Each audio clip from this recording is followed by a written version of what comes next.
গত 10ই মার্চ ব্রিগেডে জনগর্জন সভা থেকে তৃণমূলের প্রার্থী তালিকা ঘোষণা করা হয়। যে তালিকা থেকে বাদ পড়েছে পূর্ব বর্ধমান লোকসভা কেন্দ্রের সাংসদ সুনীল মণ্ডলের নাম।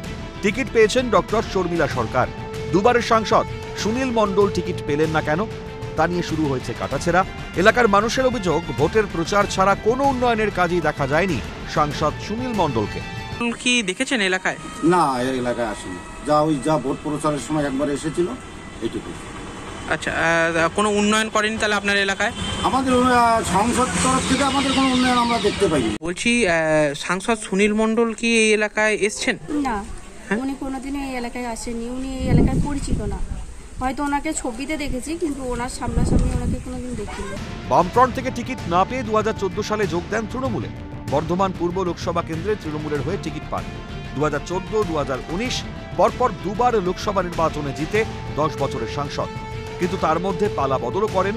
2021-এর আগে বিজেপিতে গিয়ে ফের তৃণমূলে ফেরেন। কানাঘুষো শোনা যায় দলে বিশ্বাসভঙ্গের জন্যই টিকিট মেলেনি।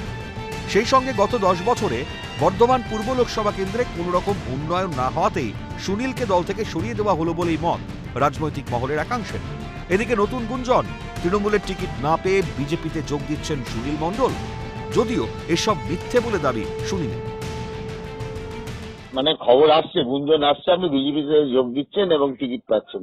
না, আমার এইসব ব্যাপারটা আমি কিছু জানি না, আমি কাউকে বলিও নিয়ে কিছুই না। তবে এখন দেখার জল কোন দিকে করা। কাটোয়া থেকে অরূপ সেনগুপ্ত, ক্যালকাটা নিউজ।